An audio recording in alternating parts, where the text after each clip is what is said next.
For emerging markets and developing economies, resilience is not a luxury, it is an economic necessity. Without it, countries risk being trapped in a cycle of reactive spending, rising debt, and stalled development. The Bridgetown Initiative calls for a fundamental shift. Macrofiscal frameworks, tools like growth models, debt analyses, and credit ratings should reflect how resilience investments strengthen growth and fiscal stability. This is one of the key priorities of Bridgetown 3.0, which is calling to reform the international financial architecture into one that is more equitable and fit for purpose.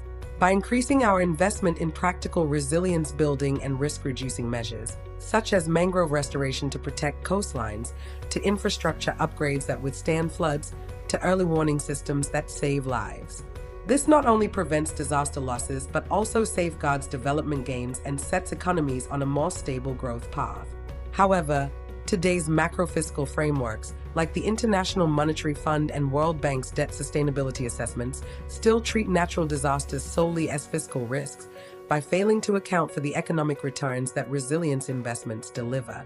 As a result, when governments invest in climate resilience measures, these models often register it only as new debt rather than as investments that reduce future losses and fuel long-term growth. But the evidence is clear. In Vietnam, flood-resilient infrastructure has not only prevented costly damage, but also raised land values, improved health, and boosted productivity. That is why the Bridgetown Initiative calls for 4 key reforms to macrofiscal frameworks.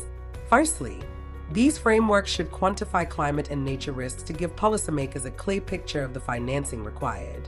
Secondly, they should view resilience investments as drivers of growth, treating them like physical infrastructure or energy transition investments, since they reduce losses, raise productivity, and lift incomes.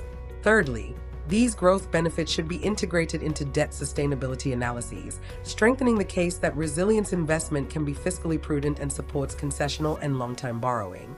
And fourthly, countries can use these insights to shape credible investment and financing strategies, aligning them with fiscal policy and building a stronger growth narrative for investors, credit rating agencies, donors, and international institutions. If done well, resilience shifts from a burden into a driver of growth. And with the IMF and World Bank currently reviewing their debt sustainability framework for low-income countries, the timing could not be more critical.